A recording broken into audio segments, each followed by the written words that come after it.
இட்லி எப்பா இட்லி போட்ட சமான எவ்வளவு பெரிய பூகம் வந்தாலும் சரிடா நீ ஒரு ஆள் எஸ்கேப் ஆயிருப்பா. ஆளை பார்த்தா டம்மி பீஸா இருக்குது. அத பார்த்து படிக்கிறா பேர் அப்படியே நியூஸ்லாம் அப்படித்தானே படிப்பாங்க. சும்மா விட மாட்டோம், துளுக்கு எடுத்துடுவோம்.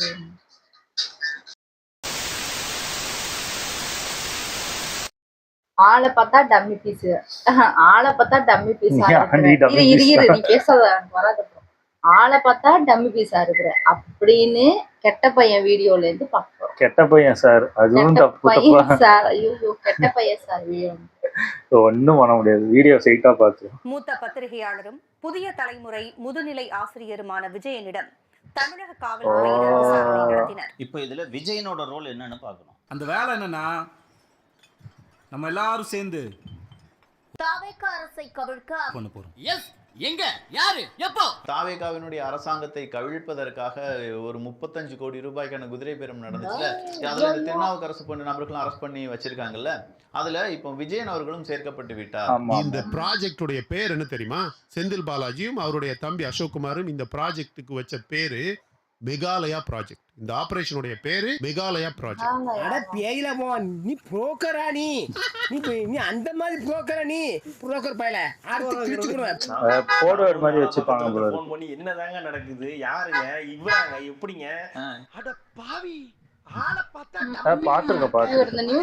ஆமா, அதான் இந்த திருநாவுக்கரசுக்கு விஜயன் பல வாய்ஸ் நோட் அனுப்பிச்சிருக்கு. வெறும் சாட் மட்டும் இல்ல, வாய்ஸ் நோட். ஓவர் உடனே டைனிங் ஹாலுக்கு வரணும். ஓவர் கண்டுபிடிச்சாங்க. விசாரிச்சா தெரியாது. எங்க இருக்கு ஓவர் மாட்டினாரு. உனக்கு அந்த கான்வர்சேஷனை படிக்கும் போதே உனக்கு ஒரு ஐடியா கிடைக்கும்ல, இது நியூஸுக்கான கியூரியாசிட்டியா இல்ல இந்த கான்ஸ்பிரசியில பங்கெடுக்கிறதுக்கான ஆர்வமா?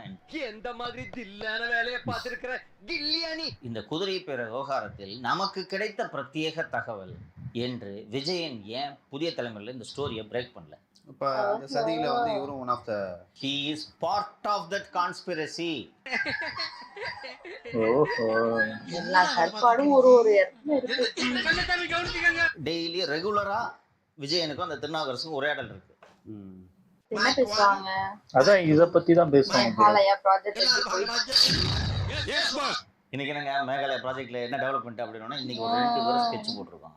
ஒருத்தன் ஈஸியா மாட்டிடுவான், இன்னொருத்தன் கொஞ்சம் தொகுறான். இப்படிதான் உரையாடல். இப்ப ரீசெண்டா அனிதா ராதாகிருஷ்ணனும் அதான் இன்டைரக்டா தான் பேசுறாங்க. அதிகாரிகளிடம் பேசினேன், எவிடன்ஸ் இல்லாம இவரை கூப்பிட்டு ஹாரஸ் பண்ற அளவுக்கு நாங்க முட்டாளா சார்? ஒரு 2 ஆடியோ எடுத்து வெளில ஒண்ணும் அதான் விட்டுணும். எனக்கு தெரிஞ்சு கேஸோட இன்வெஸ்டிகேஷன் டேமேஜ் ஆயிட போதுன்னு அமைதியா இருக்காங்க. வரும் அடுத்ததுதான் ஓவரா கூனிங்கன்னா ஆடியோ வெளில வந்துடும். இங்க மாட்டா உள்ள விடணும், அப்பதான் தெரியும். சீவல் பெருசா சிதற பெருசா தெரியலையே. தமிழ்நாட்டுல பத்திரிகையாளருக்கு மட்டும் நீங்க வந்து இது பண்றீங்க, பத்திரிகையாளரை தூக்கிட்டீங்களா அப்படின்னு வந்து பத்திரிகையாளர்களை தூக்கிட்டீங்களான்னு உங்கள்கிட்ட யார்கிட்ட இருந்து கண்டனம் வந்துச்சு நீங்க முதல்ல பார்க்கணும். அது எப்படி நீங்க விஜயன் அவர்களுடைய போனை வாங்கலாம்? அதுவும் இதெல்லாம் வந்து சரி கிடையாது. பத்திரிகையாளர்களுடைய சுதந்திரத்துல வந்து நீங்க ரொம்ப பெரிய அளவுல தலையீடு செய்கிறீர்கள் அப்படின்னு சொல்லி நிறைய பேர் புராண்டு படுக்கிறாங்க. சூத்து மூடிட்டு போனா உட்காருங்க ப்ரோ. இவரா பாத்துருக்க எழுந்து வருது. முக்கியமா கண்டனங்கள் வந்து திமுக சைட்ல இருந்து வருது. எனக்கு கொஞ்சம் டவுட்டாவே இருக்குது. எனக்கு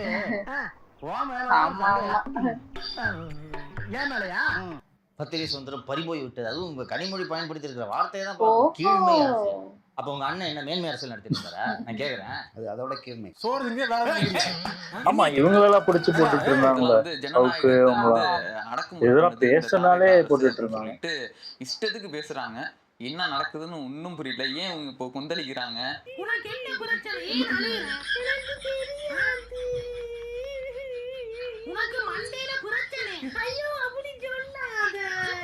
மற்றவர்களுக்கு ஒரு சட்டம், பத்திரிகையாளர்களுக்கு ஒரு சட்டம் என்று இந்த நாட்டில் சட்டம் இல்லை. இந்தியர்களாகிய நாம் அனைவருக்கும் ஒரே சட்டம் தான். ஆமா, எல்லோருக்கும் ஒரே சட்டம் தான். அப்படிதான் பண்றாங்க. நிச்சயமாக சட்டத்தின் முன் அனைவரும் சமமாக தான். தப்பு பண்ணா எல்லாரும் வர போறீங்க, தப்பு பண்ணா மாட்ட போறீங்க. நான் மக்கள் சொத்து நடமாடும் பல்கலைக்கழகம். அப்படியா? பத்திரிகையாளர் சுதந்திரத்தை பத்தி இன்னைக்கு பேசுறவங்க சவுக்கு சங்கர் அவர்களை அரசு செய்யும் போது இப்போ இன்னைக்கு எல்லாரும் இவ்வளவு ஆக்ரோஷமா கொதிக்கக்கூடிய அத்தனை பேரும் கடந்த ஆட்சி காலத்துல எத்தனை பேருக்கு இப்படி நடந்துச்சு. எத்தனையோ பத்திரிக்கை. இல்லாட்டி அதே மாதிரி ஃபெலிக்ஸ் அவர்களை அரெஸ்ட் செய்யும்போது ஆக்சுவலி யூடியூப்ல பாலிடிக்ஸ் பேசுற ஆரம்பிச்சதே ஃபெலிக்ஸ். அதுதான் அரசியல் விவாதங்களை யூடியூபில் தொடங்கியவரே ஃபெலிக்ஸ். 16 கேஸ் போட்டாங்க. இதே மாதிரி எத்தனை பத்திரிகையாளர்களை வந்து கூட்டு போயிட்டு வந்து பேசியிருக்காங்க காவல்துறை. இன்னும் ஏகப்பட்ட உண்மையான கொந்தளிக்காதவங்க இப்போ கொந்தளிக்கிறாங்க. சென்னை பத்திரிகையாளர் மன்றம் என்ன செய்து கொண்டிருந்தது? இன்னைக்கு துடிக்குதே சார். அப்பெல்லாம் என்ன பண்ணிருக்கீங்க? எத்தனை பேருக்கு நீங்க வந்து கண்டனங்கள் தெரிவிச்சிருக்கீங்கன்ற கேள்விதான் இப்போ மக்கள்கிட்ட இருந்து வருது. அப்படின்னா நாங்க தாம் தூம்னு குதிப்போம், அது திமுக ஆட்சியின் போது அப்படியே சைலண்டா.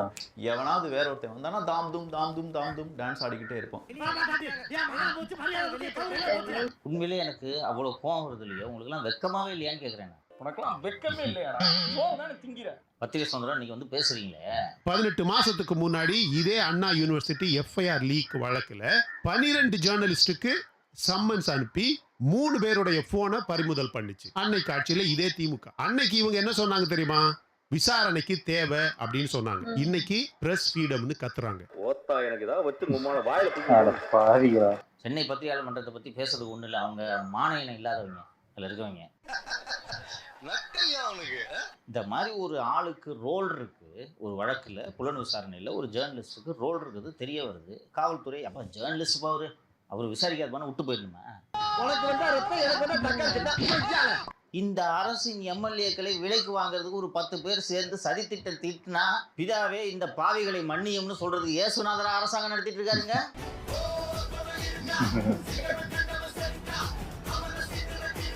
இவர்களை எல்லாம் உள்ளபடியே சிலுவையில் அறையணும், இரக்கம் காட்டக்கூடாது. இந்த பத்திரிகையாளர்கள் மக்கள் உங்களை எப்படி பார்க்கிறார்கள் என்பதை புரிந்து கொள்ளுங்கள். இன்னும் 10 ஜேர்னலிஸ்ட் அரெஸ்ட் பண்ணி 10 நாள் ரிமாண்ட் பண்ணா கூட பொதுமக்கள் கிட்ட உங்களுக்கு ஆதரவு இருக்காது. இவனெல்லாம் ஜெயில போடாதீங்க. 50-60 பேர் சாப்பிட வேண்டிய சாப்பாட்டை ஓண்டியாக்கா தின்னு தீத்துருவான்.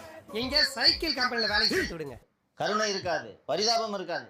ஏனென்றால் நீங்கள் உங்கள் கடமையில் இருந்து தவறி சிஎம் கூட வாக்கிங் போய் போட்டோலையா எடுத்துக்கிட்டு இருந்தீங்க. நீங்க இதுல உலக புகழ் பெற்ற பத்திரிகையாளர் வேற சொல்லிக்கிறது. அப்படின்னு அதான் யாருக்கு யாரு இவங்கன்னே தெரியல. முதல்வர் கோணத்துல இருந்து இதை பாருங்க. ஒரு பெரும் போராட்டத்திற்கு பிறகு கட்சி ஆரம்பிச்சு முதல்வர் நாட்காலியில வந்து உட்கார்ந்துருக்கீங்க. யாச்சியை கவுக்குறதுக்கு ஒரு 30 எம்எல்ஏ என் கட்சியிலேருந்து நீங்க தூக்குறதுக்கு எல்லாம் சேர்ந்து சதி திட்டம் போடுவீங்க. வேடிக்கையா பார்த்துட்டு இருப்பாரு முதலமைச்சரா இருக்கிறவரு இவ்வளவு அதிகாரத்தை வச்சுக்கிட்டு.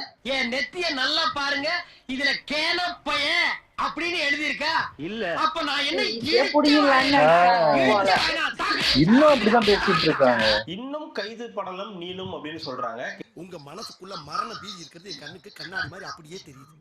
அதே பீதி என்கிட்ட ஹெவியா இருக்கத்தான் செய்யுது. அத வெளிக்காட்டிக்கிறாம நம்ம அரசியல் பண்ணணும், புரியுதா? இது ஏதோ முற்றுப்புள்ளி வைக்கிற மாதிரி இல்ல, கமா போட்டு ஆரம்பிக்கிற மாதிரி தான் வந்து இருக்கு. இன்னும் நிறைய கைதுகள் இல்ல நிறைய பேர் வந்து வருவாங்க. எனக்கு என்னமோ நிறைய பேர் இன்னும் ஆயத்தொருக்காமலே இருக்காங்களோன்னு தோணுது. சில பேர் சொன்னதுலதான் இவ்வளவு பேர் மாட்டிருக்காங்க. அவசரப்பட்டு என்ன எதுவும் பண்ணிடாதீங்க. தப்பு ஏமால கிடையாது சாமி. நான் வெறும் அம்பு. எல்லா நிகழ்ச்சியிலே கலந்துக்கிறேன். முதலமைச்சர் பெரம்பூர் தொகுதிக்கு வந்திருந்தாரு, அதுல நீங்க கலந்துக்கலாம். சரி சார், அவ்வளவுதான் ஓடி இருந்தோம். டாடா பை பை. அந்த நேர ஒரு சின்ன வேலை அவர் என்னமோ என்னையா நீங்க யாரு, உங்களுக்கு எங்க இருந்து வந்தது? ரொம்ப டூ மச்சா தான் பண்றாங்க. கோவை மாநகராட்சி மாமன்ற கூட்டத்தில் திமுக மற்றும் காங்கிரஸ் கவுன்சிலர்களுக்கு இடையே ஏற்பட்ட வாக்குவாதத்தில் திமுக பெண் கவுன்சிலர்கள் காங்கிரஸ் பெண் கவுன்சிலர் இது பார்த்தேன். இவங்க சண்டை போட்டு அதுக்கப்புறம் வெளியில போய் கை போட்டுட்டு போறாங்கயா. ஆமையா அதான் நம்பவே கூடாது அவங்க 2 பேரும்.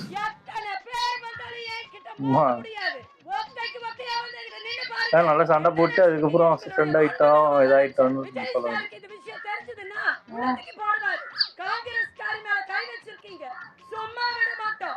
ஓ அவ்வளவுதானா? இது கொஞ்சம் அதான் அந்த வீடியோ பார்த்தேன். அது அந்த உங்க புடவையெல்லாம் இழுத்தாங்க, அதெல்லாம் ஓகே தான். ஆனா அதுக்கப்புறம் பார்த்தா திரும்பி வெளியில வந்ததுக்கப்புறம் அவங்க தோல் மேல இவங்க கை போட்டு போறாங்க. எனக்கு புரியல. அடிச்சுதான் இருப்பாங்க அவங்க. ஓவரா அந்த சாமி ஆடும் போது பிடிப்பாங்கல்ல, அந்த மாதிரி ஏதோ சண்டையில அவங்க பிடிச்சிருக்காங்க. என்னன்னே தெரியல. அதான் சொல்றல அரசியல்வாதிங்க இப்போ எப்படி மாறுவாங்கன்னு நம்ம தெரியல. பாக்குறோமா அப்படி தள்ளி அப்ப ஓரமா போங்கப்பா நாங்க ஒரு ஓரமா இருந்துக்கிறோம். இது ரொம்ப மோசமா தான் போயிட்டு இருக்கு. அதுக்கப்புறம் அந்த பழனி இது அந்த கேஸும் பார்த்தா அதுக்கு இது போட்டவரே திமுக ஆளுன்னு சொல்றாங்க. சாட்சி கையெழுத்து போட்டவங்களே அந்த பட்டா மாத்துறதுக்கு வந்து சாட்சி கையெழுத்து போடுவாங்க. 2 பேர் சாட்சி கையெழுத்து போடுவாங்க. அதுல ஒருத்தர் திமுக. அதாவது இப்போ ரமேஷாவே அவரே இப்போ அந்த அமைச்சரே கொள்ள அடிக்கட்டுமே, அடிக்கிறவரு அவர் தெரிஞ்சவரை வச்சுதான் அந்த சாட்சி கையெழுத்து போடுவாங்க. திமுக ஆளை வச்சா சாட்சி கையெழுத்து போடுவாங்க. என்ன லாஜிக்கோ அதான் சம்பந்தம் இல்ல. அதுக்கு இதுக்கும் முடிச்சு போட்டா இப்ப பாத்துக்கோங்க. இப்ப யாரு இப்போ சாட்சி கையெழுத்து போட்டிருக்கா, யாரு அப்ப ஆட்டையை போட ட்ரை பண்ணிருக்கான்னு பாத்துக்க வேண்டியதுதான். இன்னும் ஒரு 5 மாசம் கூட ஆகல, அதுக்குள்ளயுமே இந்த ஆட்சியை கவுக்கணும் அனிதா ராதாகிருஷ்ணனே திரும்பியும் போய் பேசி என்ன பேசிருக்காங்க, 6 மாசம் அப்புறம் பாருங்க நாங்க தான் ஆட்சிக்கு வருவோம். ஏதோ ஒண்ணு பண்ணிட்டு அதாவது தாவேகா எம்எல்ஏ எல்லாம் அவங்களே ரிசைன் பண்ணிட்டு இங்க வந்து திமுக ஜாயின் பண்ணிடுவாங்கிறாரு. அப்ப ஏதோ உள்ள நடக்குது பாத்து. அதான் எனக்கு தெரிஞ்சு திரும்பி ஏதோ பண்ணிக்கிட்டு இன்னும் பண்ணிட்டு தான் இருக்காங்க போல இருக்கு. எனக்கு தெரிஞ்சு ஏதாவது ஆளுங்கட்சியா இருந்துமே இவங்க இப்படி ஆடுறாங்களே, இவங்கெல்லாம் ஜெயிச்சிருந்தா ஐயோ. எதிர்கட்சியா இருந்து இவங்க டிவிக்கே ஆளுங்கட்சியா இருந்து இவங்க இப்படி இருக்கும் போதே இப்படி பண்றாங்க. இப்போ இதெல்லாம் இருந்தா என்னென்னவோ பண்ணிருப்பாங்க போல இருக்கு. எவ்வளவோ கொள்ளடிச்சிருப்பாங்க போல இருக்கு. நல்லா இருந்துச்சு. ஓகே, வீடியோஸ் உங்களுக்கு பிடிச்சிருந்தா லைக் பண்ணுங்க, ஷேர் பண்ணுங்க, கமெண்ட் பண்ணுங்க, மறக்காம சப்ஸ்கிரைப் பண்ணுங்க. எல்லாருக்கும்